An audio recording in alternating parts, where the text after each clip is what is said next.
Hello बच्चों, start करने जा रहे हैं क्लास 11th की फिजिक्स के लिए। हमारा चल रहा है बेसिक मैथमेटिकल टूल, जिसका लेक्चर नंबर हम पढ़ रहे हैं 4। और इस लेक्चर में आज एक नया टॉपिक स्टार्ट करेंगे। अब तक मैंने 3 लेक्चर तो डाल दिए हैं ट्रिग्नोमेट्री के। इस लेक्चर में हम पढ़ेंगे डिफरेंशिएशन यानी कि अवकलन। टॉपिक का नाम क्या है? डिफरेंशिएशन यानी कि अवकलन। देखो भैया, ये एडवांस मैथमेटिक्स का टॉपिक है। बेसिक मैथमेटिक्स 10th तक हमने पढ़ ली, बस अब हमको पढ़नी है एडवांस मैथमेटिक्स, और उसका ये टॉपिक है। तो देखो, मैथमेटिक्स के अंदर कंप्लीट जो मैथमेटिक्स होती है, मैथमेटिक्स के अंदर टोटल 4 संक्रियाएं होती हैं। टोटल 4 संक्रियाएं होती हैं। संक्रिया मतलब ऑपरेशंस, ठीक है। संक्रियाएं मतलब इंग्लिश वालों के लिए ऑपरेशंस। 4 संक्रियाएं टोटल होती हैं। कौन कौन सी संक्रियाएं होती हैं? 4 संक्रियाओं में से हैं, सबसे पहली है प्लस सम, मतलब योग, सम। ये पहला ऑपरेशन है। इसके बाद में दूसरा ऑपरेशन होता है माइनस, यानी कि घटाव, जिसको हम सब्ट्रैक्शन भी बोल सकते हैं, ठीक है। तीसरी संक्रिया है डिफरेंशिएशन यानी कि अवकलन, और चौथी संक्रिया है इंटीग्रेशन, समाकलन, ठीक है। Integration, differentiation. अब तुम सोच रहे होंगे कि मैथ में तो इनटू और डिवाइड भी होते हैं, तो वो प्लस वाले के साथ योग में ही आ जाता है, और डिवाइड वाला कहाँ आ जाता है? घटाव के साथ। ऐसे करके टोटल 4 संक्रियाएं हैं। First, second, this is third and this is fourth, जिसमें से फर्स्ट और सेकंड संक्रिया क्लास 10th तक हम टोटल पढ़ चुके हैं अच्छे तरीके से, ठीक है। क्लास 10 तक की जितनी भी मैथ है उसमें ये प्लस माइनस इंटू डिवाइड यही चलता है। इसके बाद में अब जब एडवांस मैथमेटिक्स पढ़ेंगे, फिजिक्स क्या है? फिजिक्स को पढ़ने के लिए एडवांस बेसिक मैथमेटिक्स की जरूरत पड़ती है, जिसमें से 2 इंपॉर्टेंट टॉपिक हैं, अवकलन, समाकलन, डिफरेंशिएशन और इंटीग्रेशन। तो अवकलन की अगर मैं बात करूं, डिफरेंशिएशन की अगर मैं बात करूं, तो ये टॉपिक तीसरी एक संक्रिया होती है मैथ की, जो कि हम आज पढ़ने वाले हैं। तो देखो, स्टार्ट करते हैं अवकलन। अवकलन स्टार्ट करने के लिए सबसे पहले इसका बेस पढ़ लेते हैं। भले ही थोड़ा सा ज़्यादा हमको पढ़ना पड़े, बट ज़्यादा ही पढ़ेंगे, कम नहीं पढ़ेंगे, समझ रहे हो? मतलब ये है कि अच्छा पढ़ेंगे। देखो, अवकलन का मतलब क्या होता है? Rate of change. अवकलन का मतलब क्या होता है? रेट ऑफ चेंज, यानी कि परिवर्तन की दर। परिवर्तन की दर, अवकलन का मतलब होता है परिवर्तन की दर। सबसे पहले तो 10th क्लास से जब तुम 11th में आओगे तो सबसे पहले परिवर्तन तो हमको अच्छा, परिवर्तन क्या होता है? परिवर्तन की दर समझने के लिए सिर्फ परिवर्तन यानी कि सिर्फ चेंज को पढ़ो। रेट तो इसकी समझ में आ जाएगी, चेंज का क्या मतलब है। अगर मान के चलो यहां ये, अगर ये कोई लाइन है, वैसे यहां पे इसकी डिस्टेंस है x1 और यहां पे इसकी डिस्टेंस है मान के चलो x2। मैं कहता हूं कि यहां से यहां तक का जो डिफरेंस है वो कितना है, अंतर कितना है। यहां मूल बिंदु है, मूल बिंदु से ये वाली डिस्टेंस तो कितनी है? x1, और ये वाली डिस्टेंस है मान के चलो कितनी? x2। इसके कोऑर्डिनेट्स जो भी हों, x अक्ष अगर, तो ये वाली डिफरेंस कितना आएगा? डिफरेंस आएगा x2 minus x1, x2 minus x1। ये क्या है? चेंज इन x में चेंज है कितना? x2 माइनस x1, और इसको मैं लिख सकता हूं डेल्टा x। मैं इसको क्या लिख सकता हूं? Delta x। कब? जब डेल्टा x बड़ा हो, बहुत ज्यादा हो इसका मान, इसकी वैल्यू ज्यादा हो, तो मैं इसको डेल्टा x लिख सकता हूं। यदि x2 माइनस x1 नगण्य हो, नेग्लिजिबल हो, बहुत कम हो, तो ऐसी स्थिति में मैं इसको लिखूंगा x2 minus x1 is equal to dx। क्या लिखूंगा? dx। dx मतलब differential of x। Differential of x का मतलब ये होता है कि अगर मान के चलो ये पूरी डिस्टेंस x है, ये पूरी x अक्ष है, ये पूरी x है, तो अगर इस पूरी x पर, जैसे मैंने यहां से यहां तक का एक टुकड़ा लिया, ये x1 यहां पे डिस्टेंस थी, यहां पे डिस्टेंस थी x2, x1 और x2 ज्यादा दूरी पर हैं तो इनके बीच की डिस्टेंस कितनी आएगी, डेल्टा x। ठीक है, और ये पास पास आ जाए, बिल्कुल इतने पास पास आ गए तो बहुत ही कम डिफरेंस है इनके बीच में, मतलब इन दोनों के कोऑर्डिनेट्स अप्रॉक्स सेम होंगे, लगभग इनके निर्देशांक सेम से ही हो जाएंगे। तो इनके बीच का जो गैप है ना, ये है dx और इनके बीच का डिफरेंस है डेल्टा x। अगर ज्यादा डिफरेंस है तो चेंज यानी कि डिफरेंस, परिवर्तन समझ में आया, परिवर्तन, इसको परिवर्तन कहते हैं, यहां से यहां तक डिस्टेंस में परिवर्तन। लेकिन अगर वो ज्यादा है तो क्या लिखेंगे उसको, डेल्टा x, और यदि बहुत ही कम है तो उसको लिखेंगे dx। समझ में आई ये बात? तो अब हम पढ़ना शुरू करते हैं। देखो, एक तरीके से यहाँ पे एक चीज और दिमाग में डाल लेना फिजिक्स में, जिसका बार बार जिसकी जरूरत पड़ेगी, जहां पे भी dx dm ऐसा आता है, dx मतलब x का एक छोटा सा टुकड़ा, x पूरा है तो इसका छोटा सा हिस्सा, और dm अगर मान के चलो कोई मास है, इस मास में से छोटा सा हिस्सा dA आ जाए, एरिया के लिए अगर पूरा एरिया A है तो इस एरिया का छोटा सा हिस्सा होगा dA। जहां भी D लग जाए आगे मतलब डिफरेंशियल हो गया, डिफरेंशियल मतलब उसका छोटा सा हिस्सा या छोटा सा टुकड़ा। अब चेंज ऑफ रेट की बात करते हैं, ये तो चेंज समझ में आया, अब चेंज ऑफ रेट की बात करते हैं। अगर मान के चलो x में चेंज हुआ, x2 माइनस x1, अच्छा वेलोसिटी क्या होती है, वेग, वेलोसिटी v बराबर विस्थापन यानी कि डिस्प्लेसमेंट, v बराबर होता है डिस्प्लेसमेंट अपॉन में टाइम, डिस्प्लेसमेंट अपॉन में टाइम। ठीक है, तो लिख लेना इंग्लिश वाले भी, मैं इंग्लिश में वर्ड बोल रहा हूँ ज़्यादातर, तो वो इंग्लिश वाले यहाँ से ऐसे नोट कर लेना है ना। v is equal to distance, distance अभी मैंने कितनी निकाली, x2 माइनस x1। ठीक है, x2 माइनस x1। वापस में एक ग्राफ बना रहा हूँ, ये ओरिजिन यानी कि मूल बिंदु है, जहां पर x के कोऑर्डिनेट 0 होंगे, यहाँ पे x1 और यहाँ पे कितना x2। तो यहाँ से यहाँ तक की जो डिस्प्लेसमेंट है, यहाँ से यहाँ तक का जो डिस्प्लेसमेंट है वो कितना होगा, x2 माइनस x1 डिस्प्लेसमेंट। अगर मान के चलो जब वो यहाँ से चला था तो टाइम कुछ और था, यहाँ पे जाके टाइम था t1 और यहाँ पे जाके टाइम हो गया t2, तो टाइम कितना लगा, टाइम डिफरेंस कितना है वो मैं मान लेता हूँ। मान क्या लूंगा, होगा ही t2 minus t1 is equal to delta t, t1 minus t2, t2 minus t1, t2 minus t1। तो यहाँ पे ये रेट ऑफ चेंज है, ये किस में रेट ऑफ चेंज है, x में, किस में है, x में, विद रेस्पेक्ट टू यानी कि परिवर्तन, x में परिवर्तन की दर है। हिंदी में क्या लिखेंगे, x में, पहले पूरा लिख देता हूं, हिंदी की लैंग्वेज थोड़ी अलग रहेगी, rate of change in x with respect to time t। English में इसको क्या पढ़ेंगे, rate of change in x with respect to t। ठीक है, हिंदी में पढ़ेंगे x में t के सापेक्ष, x में t के सापेक्ष परिवर्तन की दर। तो परिवर्तन की दर क्या होती है, परिवर्तन की दर में एक वेरिएबल यानी कि एक चर के साथ दूसरा चर चलता है इसके बटे में, तो ये परिवर्तन है ऊपर वाले में विद रेस्पेक्ट टू नीचे वाले के सापेक्ष। ठीक है, ये चीज समझ में आई होगी।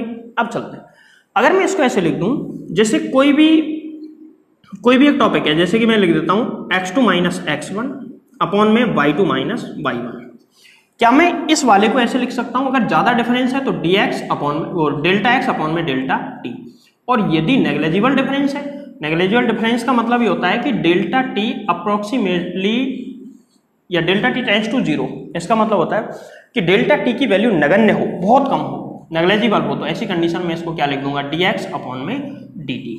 चलो इस पर बाद हम बात करेंगे, अभी बहुत सारे टॉपिक हमको पढ़ने हैं। इसको मैं क्या लिख सकता हूँ, डिफरेंस ज्यादा है तो डेल्टा x अपॉन में डेल्टा y।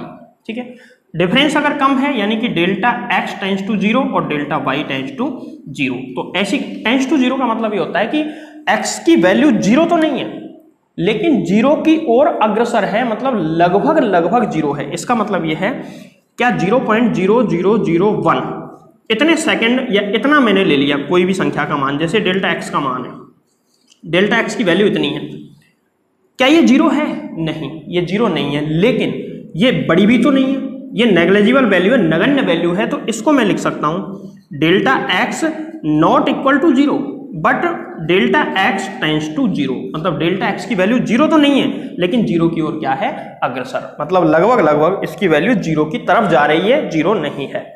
तो ऐसी कंडीशन में delta x delta y tends to zero हो तो मैं इसको लिख सकता हूँ डी एक्स अपॉन में d Y.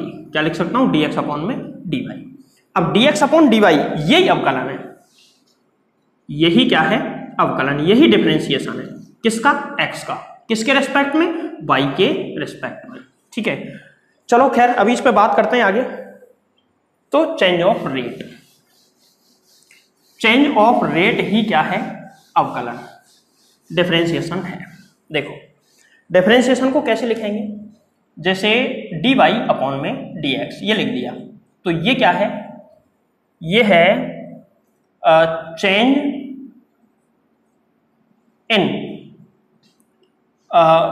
Change of y with respect to x. इसको क्या लिखेंगे, चेंज इन वाई, इन करो इसको, change in y with respect to x. इसको हम दूसरे तरीके से ऐसे भी लिख सकते हैं, differentiation of y with respect to x, differentiation of y with respect to x. Hindi वाले क्या लिखेंगे, वाई में एक्स के सापेक्ष, वाई में एक्स के सापेक्ष परिवर्तन की दर, वाई में एक्स के सापेक्ष परिवर्तन की दर, ये तो इसका मतलब हो गया। इसका क्या मतलब है, वाई का एक्स के सापेक्ष, वाई का एक्स के सापेक्ष अवकलन, वाई का एक्स के सापेक्ष अवकलन, ये इस वाले का मतलब है। तो कोई भी डिफरेंशियल हमको दे दिया जाए उसको कैसे पढ़ेंगे, ऐसे पढ़ेंगे, ऐसे भी पढ़ सकते हैं ऐसे भी, लेकिन हमारा ज्यादातर काम इसी से पढ़ने वाला है। मैथमेटिक्स के अंदर कंप्लीट डिफरेंशिएशन है, वहां पे तुमको ये सारी चीजें पढ़नी पड़ेंगी, बट फिजिक्स में जितना काम पड़ेगा उतना ही मैं पढ़ा रहा हूं, फालतू चीजें पढ़ा के तुम्हारा टाइम वेस्ट नहीं करूंगा। ठीक है, अगर ऐसे लिख दिया डी जेड अपॉन में डी टी, तो इसका मतलब है जेड का टी के सापेक्ष, जेड का टी के सापेक्ष अवकलन। इसका मतलब क्या है, जेड का टी के सापेक्ष अवकलन, मतलब differentiation of z with respect to T.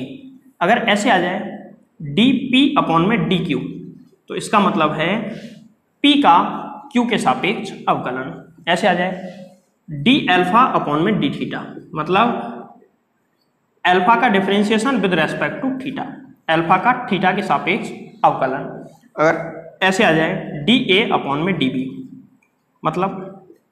मतलब ये है कि differential of a with respect to b, इस तरीके से हम इसको लिखेंगे। तो ये अवकलन है, ऐसे इसको पढ़ा जाता है। तो अब तुमको क्या करना है, हेडिंग डालनी है डिफरेंशिएशन यानी कि अवकलन, हिंदी वाले अवकलन डाल लेना, इंग्लिश वाले डिफरेंशिएशन। डिफरेंशिएशन का मतलब होता है रेट ऑफ चेंज, परिवर्तन की दर। D Y upon D X अगर कहीं पे लिखा हुआ है तो हम उसको इस तरह पढ़ेंगे, ऐसे लिखा हुआ है तो ऐसे पढ़ेंगे, ऐसे लिखा है ऐसे, ऐसे लिखा है ऐसे, जो भी लिखा हुआ है उसको उस तरह पढ़ेंगे। कुछ भी लिख दो, जैसे डी एम अपॉन में डी टी, इसको क्या लिखेंगे, एम का टी के रिस्पेक्ट में डिफरेंशिएशन, या differentiation of m with respect to t, कुछ भी हम इस तरह से बना के लिख सकते हैं। ठीक है, तो ये तो था अवकलन को पढ़ते कैसे हैं। अवकलन होता क्या है, अगर मैं अवकलन के साइन की बात करूं कि इसका चिन्ह क्या होता है, तो डी अपॉन में डी एक्स ये इसका सिंबल है। अगर यहाँ पे वाई आ गया तो वाई का, अगर ऐसे आ गया डी अपॉन में डी वाई और यहाँ पे जेड दे दिया तो जेड का वाई के रिस्पेक्ट में अवकलन। ठीक है, इसको मैं मिटा दूं। अब एक चीज और समझो, ये जो चेंज ऑफ रेट है ना, change of rate of y with respect to x, ऐसे लिखते हैं इसको। देखो यहां पे एक चीज समझो, इसके एप्लीकेशंस भी पढ़ाऊंगा मैं, इसके जो अनुप्रयोग है ना एप्लीकेशंस वो भी पढ़ाऊंगा, लेकिन उसको पढ़ाने से पहले सबसे पहले डिफरेंशिएशन का ये डिफरेंशिएशन होता कैसे है वो सीख लो। तो अब हम पढ़ेंगे अवकलन के महत्वपूर्ण सूत्र, important formulas of differentiation, English वाले लिख लेना important formulas of differentiation, important formulas of differentiation यहां से लिख देना। ठीक है, तो डिफरेंशिएशन के इंपॉर्टेंट फॉर्मूलाज, कोई भी मैथ का टॉपिक पढ़ने से पहले उस टॉपिक से रिलेटेड फॉर्मूले हमको आने चाहिए, ठीक है। रेट ऑफ चेंज, यहां पे एक चीज देखो, अगर मैं ऐसा लिखता हूं कि y is equal to x, तो ये भी वेरिएबल है, ये भी वेरिएबल है, मतलब ये भी चर है और ये भी चर है। चर वो होते हैं, एक तो होते चर वेरिएबल जिसकी वैल्यू फिक्स नहीं होती है, जिसकी वैल्यू फिक्स नहीं होती है, और एक होते हैं कांस्टेंट। कांस्टेंट मतलब नियतांक, कांस्टेंट को हिंदी में क्या कहेंगे, नियतांक। ये वो होते हैं जिनकी वैल्यू फिक्स होती है। जैसे कि वेरिएबल कौन कौन हो सकते हैं, एक्स, वाई, जेड, ए, बी, पी, क्यू, कुछ भी लिख दो, इनकी वैल्यू कुछ फिक्स थोड़ी है। बट नियतांक क्या होते हैं, 0, 1, 2, 3, 4, 5, 6, 7, 9, -1, -2, √3, -1, जो भी है ये सब क्या है, ये कांस्टेंट है, ये सभी क्या है, कांस्टेंट। अब चलते हैं, ये चीज सबसे पहले सीख लो कि चर क्या होते हैं और अचर क्या होते हैं। अच्छा मुझे एक बात बताओ, अवकलन का मतलब होता है चेंज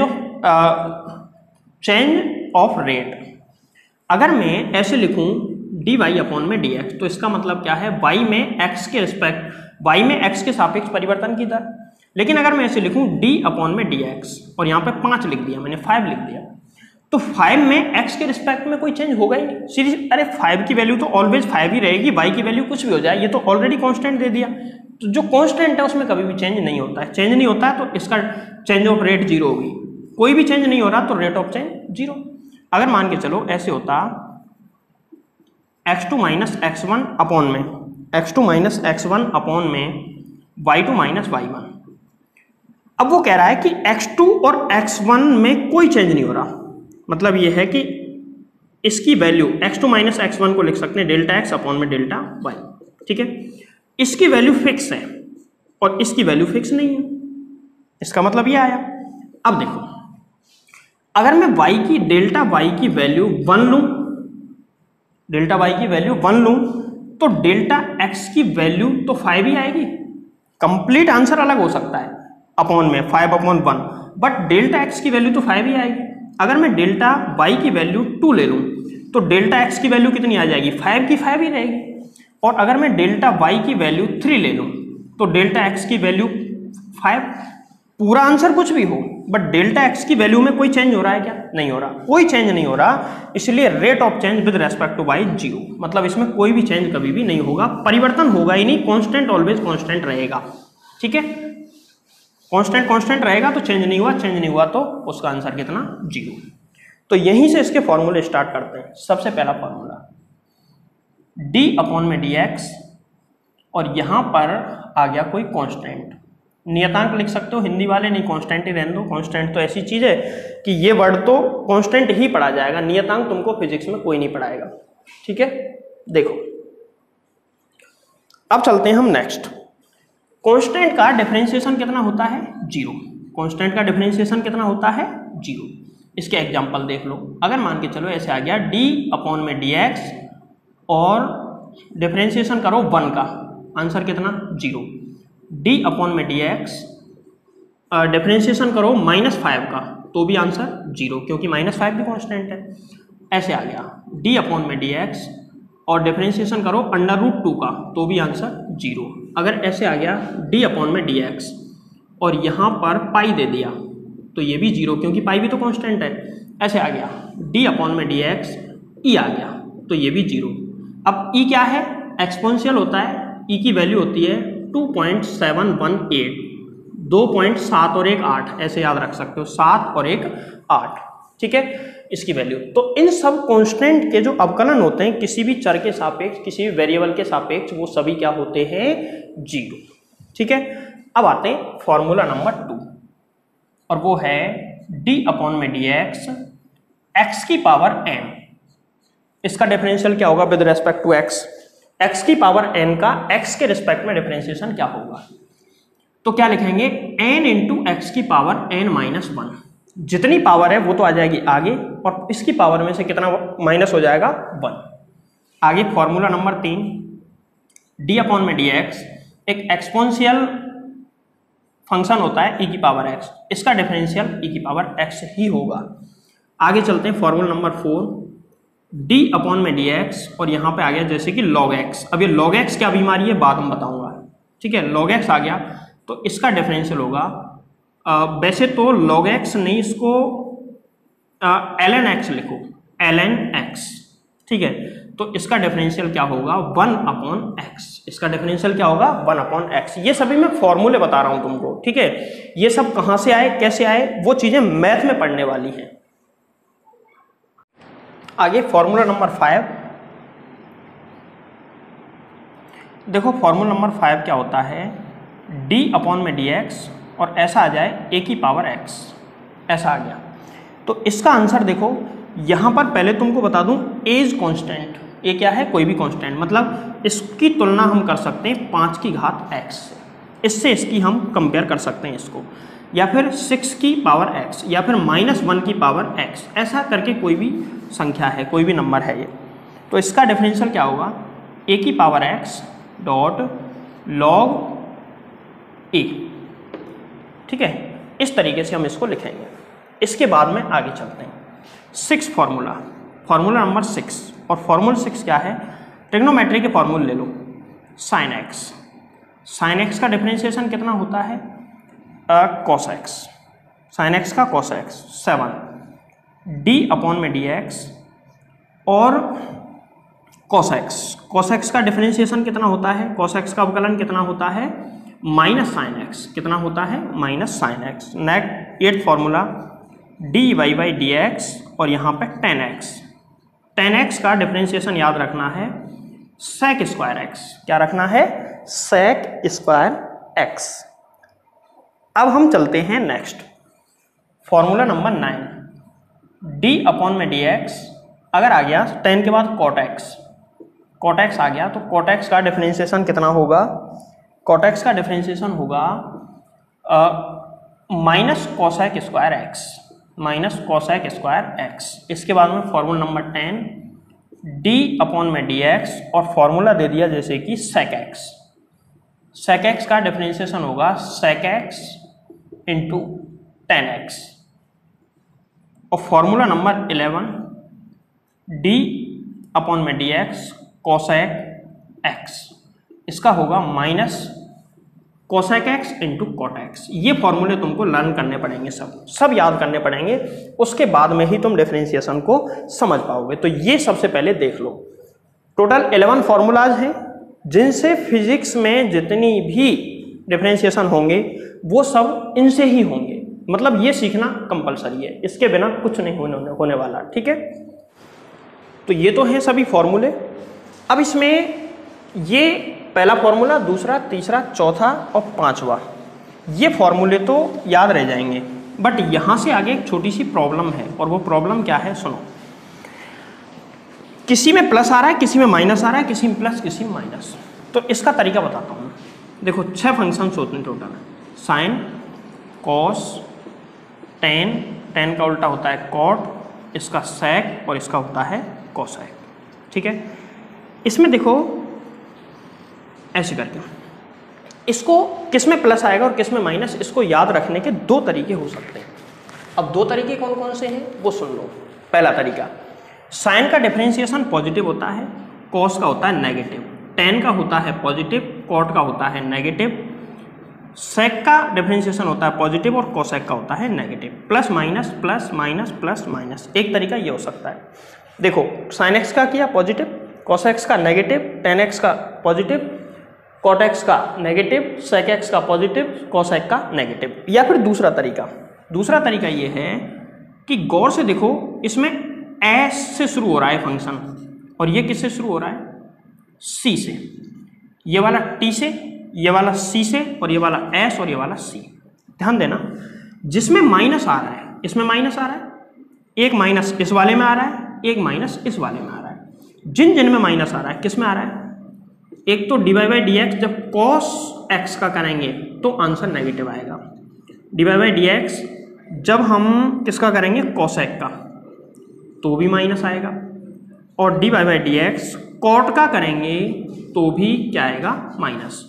ये भी सी से शुरू हो रहा है, ये भी सी से, और ये भी सी से। जो फंक्शन सी से शुरू होते हैं उनका डिफरेंशिएशन नेगेटिव आएगा ऑलवेज, उनका डिफरेंशिएशन ऑलवेज कैसा आएगा, नेगेटिव।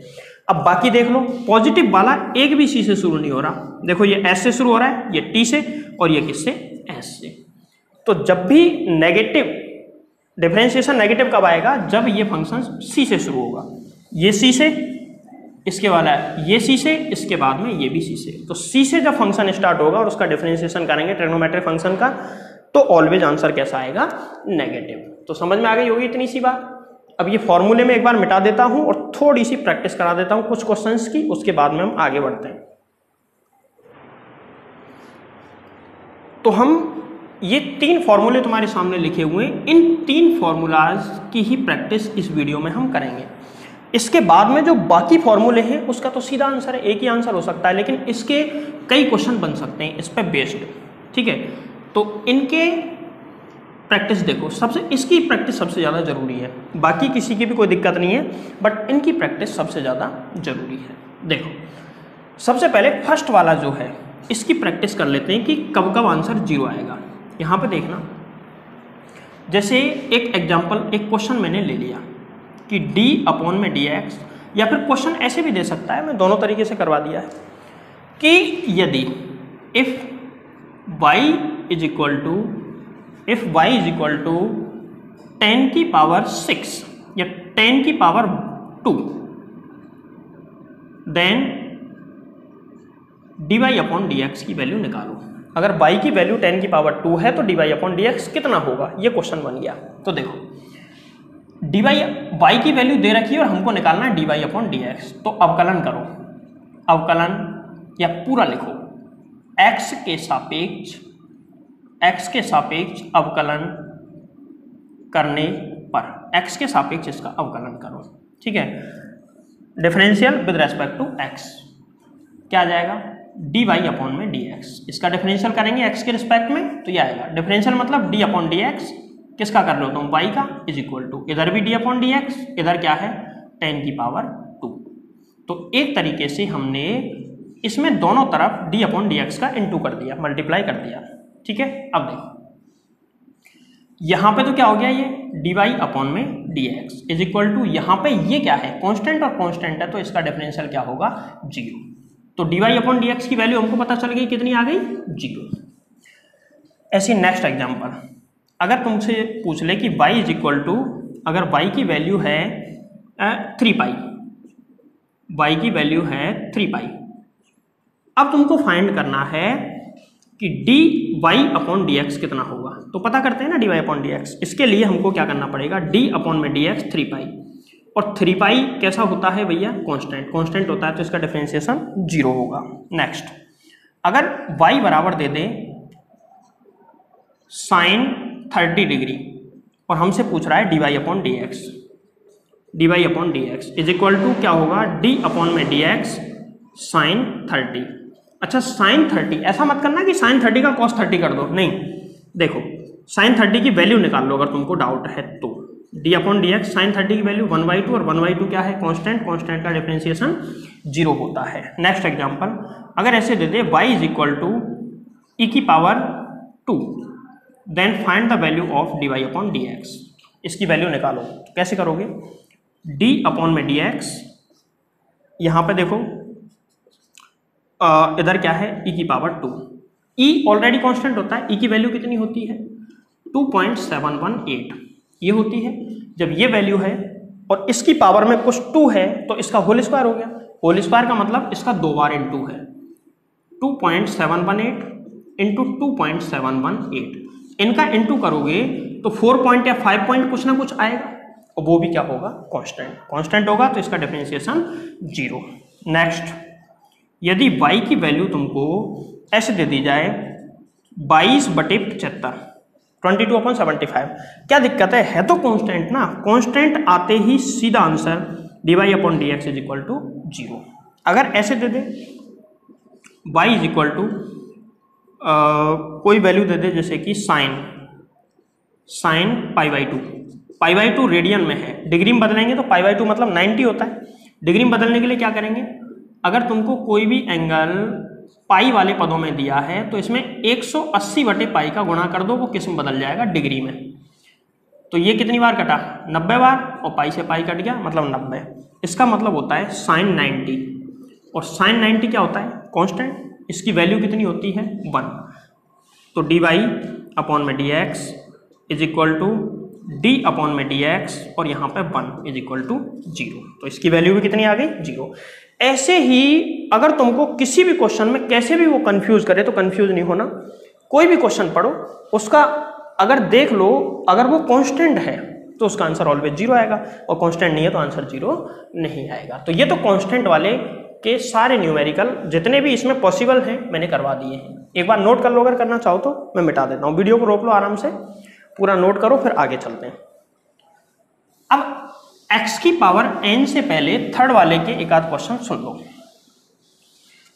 इसमें ज्यादा मेहनत वाला काम नहीं है। सेकंड वाले में देखो, थर्ड वाले में देखो, थर्ड मेथड इस क्वेश्चन के ऐसे आता है d upon D x a की power x is equal to क्या होता है, a की power x into log a। ये फॉर्मूला होता है, ठीक है। लॉग एक फंक्शन होता है, साइन कॉस टाइन फंक्शन होते हैं, ऐसे लॉग भी होता है। इसके लिए भी मैं एक पर्टिकुलर वीडियो बनाऊंगा अकेले लॉग के पीछे, ठीक है। देखो, अगर मान के चलो एक क्वेश्चन दे दिया, एक एग्जांपल दे दिया, जैसे कि यदि y की वैल्यू 2 की पावर x है, then find the value of dy upon dx। तो इसका सीधा सा आंसर है, इसका डिफरेंशियल करो, इधर तो कर दिया, इधर भी करो, d अपॉन में dx क्या 2 की पावर x, और इसका फॉर्मूला ये रहा, इसका आएगा 2 की पावर x इंटू लॉग 2। ये इसका आंसर है। अगर मान के चलो ऐसे आ जाए y इज इक्वल टू 7 की पावर x, तो इसकी वैल्यू निकालेंगे dy अपॉन में dx इज इक्वल टू 7 की पावर x डॉट लॉग 7। इस तरीके से इसको सवाल को करेंगे। तो ऐसा कोई भी क्वेश्चन आए इसी तरीके से हमको करना है, इसमें ज़्यादा कोई मेहनत वाली बात नहीं है। सबसे इंपॉर्टेंट है इसमें x की पावर n वाले न्यूमेरिकल, चलो उनको हम सॉल्व करके देखते हैं। देखो भाई, फॉर्मूला तुम्हारे सामने है, मैं बाकी फॉर्मूले मिटा देता हूं, हमको इसकी लास्ट प्रैक्टिस करनी है, इसकी हमको प्रैक्टिस करनी है। वापस लिख देता हूं, d अपॉन में dx, और कहीं भी लिखा हुआ मिल जाए x की पावर n, तो इसका आंसर होगा n इंटू एक्स की पावर n माइनस 1। ये इसका आंसर होगा। ये तो फॉर्मूला हो गया। अब क्वेश्चन इसके सॉल्व करते हैं। देखो, सबसे पहला क्वेश्चन, अगर मान के चलो तुम्हें दे दिया पहला कि y is equal to x square, then find the value of dy upon dx। तो कैसे करेंगे, इधर डिफरेंशियल करेंगे, डिफरेंशियल करने के बाद में क्या आएगा, जो भी पावर है, पावर n है तो n आगे आ जाएगा। यहाँ इस सवाल में n की जगह पे क्या दिया है, 2। बताओ n की जगह पे क्या दिया है, 2। तो बिल्कुल एज इट इज कंपेयर कर लो। फॉर्मूला क्या होता है, n इंटू एक्स की पावर n माइनस 1। देखो n की पावर, n की वैल्यू 2 इंटू एक्स की 2 माइनस 1, क्या आ गया 2x। x की पावर 2 माइनस 1 करेंगे तो 1 बचेगा, 1 की पावर को 1 को लिखो या मत लिखो, तो इसका क्या आ गया 2 आगे, x की power 2 minus 1 is equal to 2x। ये इसका आंसर आ गया, ठीक है। नेक्स्ट क्वेश्चन, अगर ऐसे आ गया y बराबर x की पावर माइनस 2, या अभी प्लस वाला देख लो, x की पावर 4, कैसे करोगे, 4 आगे और x की पावर में 4 माइनस कर देंगे 1, क्या आएगा बोलो, 4x की पावर 3। अब तो सीधा सीधा तुमको समझ में आने लग गया होगा कि जो भी पावर है उसको आगे लाओ और पावर में से 1 माइनस कर दो। अगर मैं एक क्वेश्चन दूं जैसे x की पावर 6, इसका कैसे करोगे, x की पावर 6, तो इसको सॉल्व करने का एक बेसिक सिंपल तरीका है, 6 को लाओ आगे और x की घात 5, ठीक है। अगर मैं दे दूं x की पावर 22, तो सीधा आंसर 22 इंटू एक्स की पावर 21, एक कम कर दो, सीधा सीधा जो भी घात है उसको आगे लाओ, एक कम कर दो, ऐसे इसका अवकलन किया जाएगा। अब चलते हैं नेक्स्ट एग्जांपल। ऐसे कितने भी एग्जांपल आए आराम से करो। जैसे y की वैल्यू तुमको दे दी, इधर मैंने dy अपॉन dx की वैल्यू लिखी है, कॉमा लगा के dy अपॉन में dx बराबर इतना आएगा, ठीक है, कितना 4 इंटू एक्स की पावर 4 माइनस 1। देखो, अगर तुमको पेपर में या कहीं भी किसी भी क्वेश्चन में या डेरिवेशन में ऐसा मिल जाए x की पावर माइनस 2, एक्स की पावर माइनस 2, तो मेथड वही लगेगा माइनस। अब की बार इसकी पावर कितनी है, 2 या माइनस 2, तो पावर तो माइनस 2 है, 2 नहीं है, ठीक है। पूरे माइनस 2 को आगे लाओ, -2 आगे आ गया। x की पावर में क्या बचा, x की पावर ऑलरेडी कितना है -2 और -1 और करना है, -1 और करना है तो -1 कितना आ गया, -2 इंटू एक्स की पावर -3, -2 इंटू एक्स की पावर -3, ये इसका आंसर है। नेक्स्ट क्वेश्चन, अगर ऐसे आ गया 1/x, ये क्वेश्चन दे दिया कि y बराबर 1/x, तो dy/dx की वैल्यू निकालो। तो dy/dx कैसे निकलेगा, देखो यहां पे लिखा हुआ है 1/x और हमारा फॉर्मूला ये कहता है कि बटे बटे में कुछ नहीं होना चाहिए। देखो इसके बटे में कुछ है क्या x बटे में है, यहाँ पे अपॉन में नहीं है, तो x को, इस वाले x को मैं ऐसे लिख सकता हूँ 1/x की पावर 1, और इसको तो मैं ऐसे भी लिख दूंगा x की पावर -1। भाई इसकी पावर +1 है, ऊपर जाएगी तो क्या हो जाएगी -1, ऊपर होती तो नीचे लाते तो भी ऐसा ही होता। देखो तो मैं यहाँ पे लिख सकता हूँ इसको मैं लिख सकता हूँ बराबर x की पावर -1, सही है, ठीक है। अब dy/dx निकालते हैं, तो dy/dx बराबर जो भी घात है आगे लाओ, घात कितनी है -1, घात कितनी है -1, x की पावर में क्या बचा, x की पावर में बचा -1, सही है, तो -1 इंटू एक्स की पावर -2। अगर हम इसको चाहें तो ऐसे भी लिख सकते हैं -1 इंटू 1/x की पावर 2, -2 है घात, नीचे जाएगी तो कैसी हो जाएगी, पॉजिटिव। तो क्या final answer -1/x², this is final answer, सही है। अब चलते हैं हम नेक्स्ट क्वेश्चन नंबर 5। अगर मान के चलो तुमको y की वैल्यू दे देता है, ओनली x दे दी, सबसे सिंपल एग्जांपल, ओनली y की वैल्यू x दे दी, एक फॉर्मूले की तरह इसको याद रखें हमेशा। तो x का मतलब क्या है, x की पावर 1, अगर y बराबर x दिया है तो x की पावर 1 दिया है, अगर 1 दिया है तो जब इसका डिफरेंशियल करेंगे दोनों तरफ तो क्या आ जाएगा, जो भी पावर उसको आगे लाओ, 1 को आगे ले आए, क्या बचा, x की पावर 1 -1 किया तो 1 इंटू एक्स की पावर कितना, 0, और किसी भी संख्या या किसी भी चर या अचर की पावर अगर 0 है तो उसका आंसर होता है 1 इंटू 1 इज इक्वल टू 1, ठीक है। नेक्स्ट क्वेश्चन नंबर 6, अगर y इज इक्वल टू दे दिया 1/x की पावर 3, इसको सॉल्व करो। तो इसके लिए सबसे पहले मैं इसको असली रूप में लेके आऊंगा, मतलब x ऊपर आना चाहिए, कहीं भी नीचे नहीं आना चाहिए। तो इसको मैं ऐसे लिख दूं x की पावर -3, x की पावर -3 लिख सकता हूं। x की पावर -3 के हिसाब से इसको सॉल्व करो, तो dy/dx बराबर x की पावर -3, घात कितनी है, -3, तो -3 को आगे लाओ, -3, x की पावर जो भी है उसमें से 1 माइनस कर दो, -3 में से 1 माइनस किया तो -4 हो गया, -3 इंटू एक्स की पावर -4, ये आंसर आएगा। क्लियर है। तुम चाहो तो इसको नीचे लिखा हुआ तो नीचे भी लिख सकते हो, नीचे कैसे लिखोगे, इसको मैं ऐसे लिख दूं -3/x की पावर 4, ये आंसर है, ठीक है भैया। इसके बाद में क्वेश्चन नंबर 7, जैसे y बराबर दे दिया, कोई भी क्वेश्चन ऐसे ही बना के दे सकता है। अब मैं तुमको एक चीज़ और बताता हूँ साथ साथ में, ऐसे दे दिया 2x की पावर 3, ऐसा क्वेश्चन दे दिया 2x की पावर 3। तो सबसे पहले देखो ऐसे क्वेश्चन का जब भी डिफरेंशियल करोगे तो dy/dx बराबर कैसे करोगे, d/dx, इसका मतलब यही तो होता है 2x की पावर 3 का करना है। तो इसमें x³ का तो हो जाएगा, 2 का कैसे होगा, 2 कांस्टेंट है, कांस्टेंट को ऑलवेज बाहर ले लो, चाहे अवकलन हो चाहे समाकलन, बाहर लेंगे तो क्या आएगा 2 इंटू d/dx x की पावर 3, सही है भाई। 2 तो मैंने बाहर ले लिया, क्या बचा, x की पावर 3 तो बचा, x की पावर 3 का करो तो 2 इंटू एक्स की पावर 3 का क्या होगा, 3 तो आ जाएगा आगे, और x की पावर में से 3 - 1 कर दो, आंसर क्या आया 3 इंटू 2, 6x की पावर 2, यानी कि 6x²। फाइनल आंसर कितना आया 6x²। अब एक क्वेश्चन और लेते हैं इसी तरीके का, जैसे y बराबर हमको दे दे, y बराबर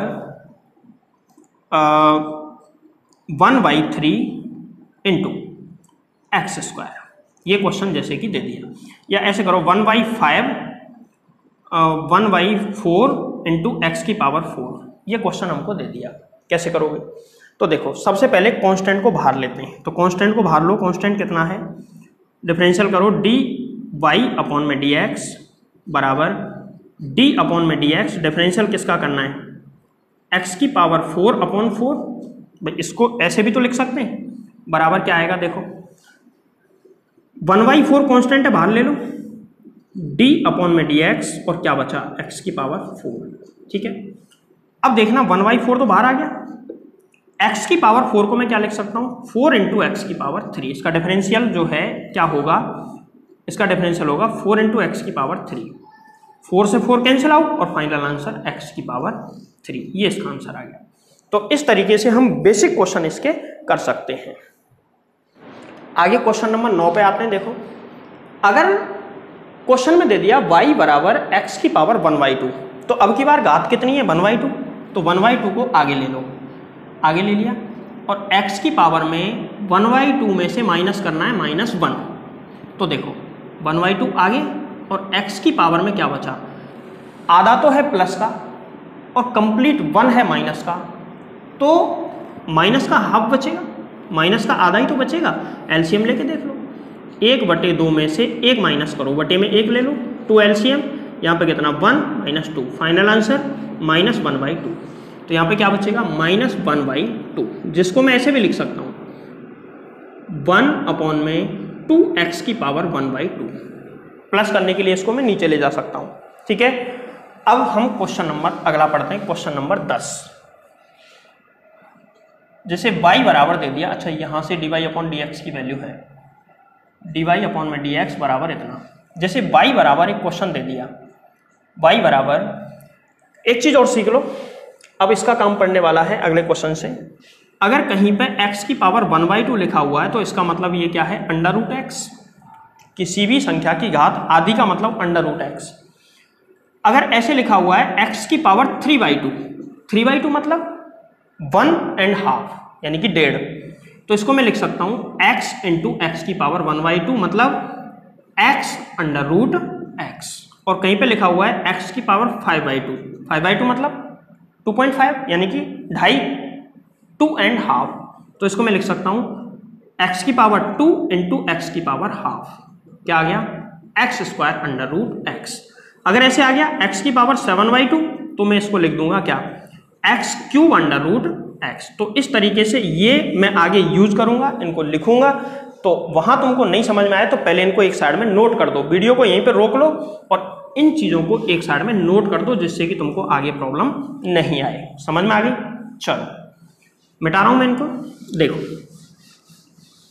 अगला क्वेश्चन में इसी टाइप का लूंगा, question number 10। y is equal to दे दिया √x। अब हमसे पूछ रहा है इसकी वैल्यू, y की वैल्यू दे रखी है और dy अपॉन डी एक्स निकालो। तो dy अपॉन डी एक्स हमने इधर भी डिफरेंशियल किया, इधर भी कर दो, क्या d अपॉन में dx और यहाँ पे क्या √x, क्या आ जाएगा d अपॉन में dx। √x को क्या लिख सकता हूँ, x की पावर हाफ, और x की पावर हाफ को हमने अभी सॉल्व किया था, ये आया था। तो इसके हिसाब से इसका आंसर क्या आ जाएगा, 1/2x की पावर हाफ, और हाफ की जगह में वापस ऐसे लिख सकता हूँ 2 √x। अभी तो बताया था x की पावर 1/2 को मैं क्या लिख सकता हूँ, √x।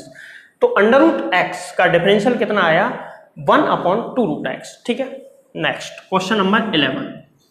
y बराबर, मैं एक क्वेश्चन ले लेता हूं x² √x और तुमको निकालना है dy/dx। तो कैसे सॉल्व करोगे, देखो d अपॉन में dx, और इसको मैं एक साथ क्या लिख सकता हूं, x की पावर x√x लेना है, ये x√x, x की पावर 3/2 लिख दिया। 3/2 को मैं क्या लिख सकता हूं, घात आएगी आगे, x की पावर 3/2 - 1, सही है। ये 1.5 में से 1 माइनस होगा तो क्या बचेगा, हाफ, पॉजिटिव हाफ बचेगा। तो 3/2 x की पावर 1/2।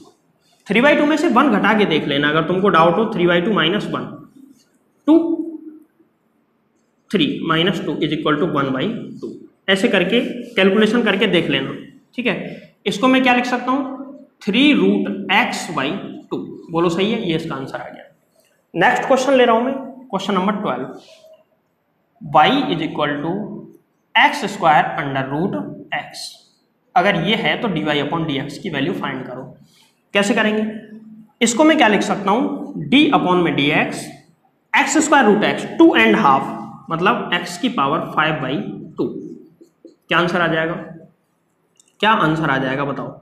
इसका आंसर आएगा 5/2 और x की पावर 5/2 में से 1 माइनस करो, 5/2 माइनस 1 मतलब 5/2 x की पावर कितना, 5/2 में से 1 माइनस करेंगे तो 3/2 आएगा।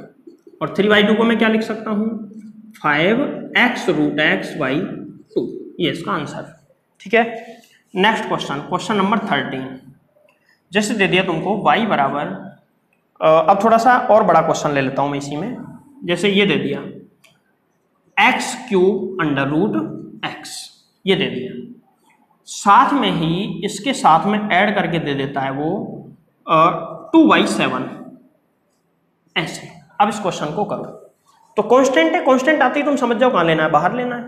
तो कैसे करोगे, dy अपॉन में dx निकालना है, तो इसके लिए सबसे पहले कांस्टेंट को बाहर लो, 2/7 बाहर ले लिया, ये 2/7 बाहर ले लिया।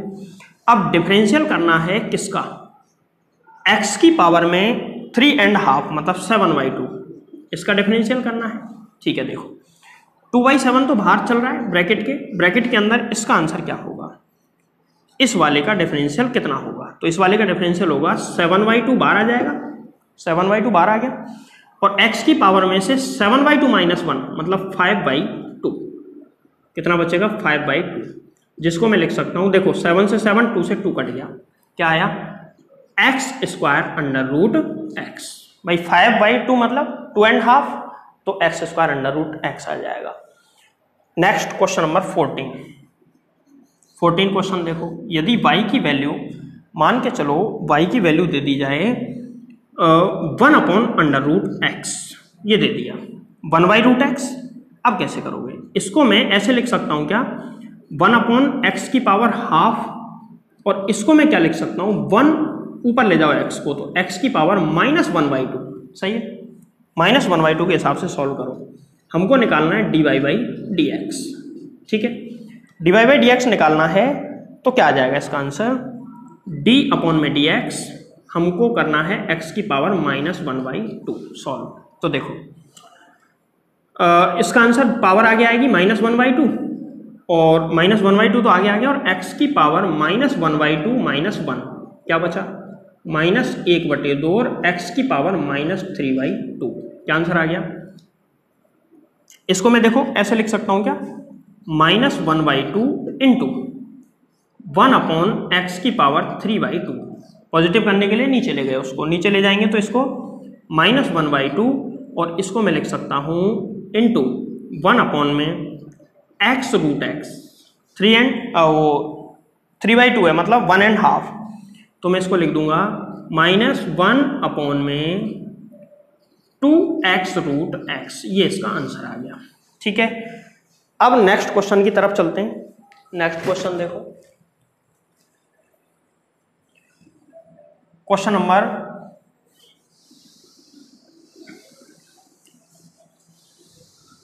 देखो, क्वेश्चन नंबर 15, ये तुम खुद करना, d अपॉन में dx, क्वेश्चन में दे रहा हूं करना खुद है, 1 अपॉन x रूट x, इसकी वैल्यू मुझे निकाल के बताना। 16 d अपॉन में dx 1 upon x² under root x, और क्वेश्चन नंबर 17 d अपॉन में dx 1 upon x³ root x।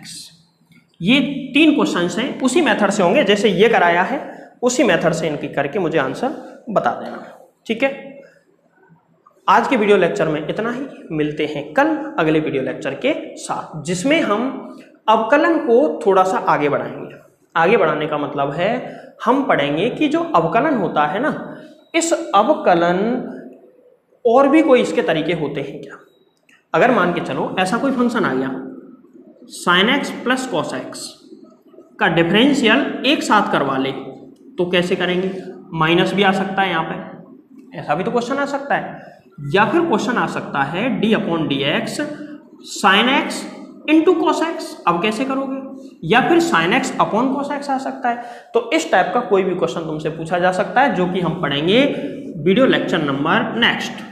Next video lecture में पढ़ेंगे। आज के लिए इतना ही।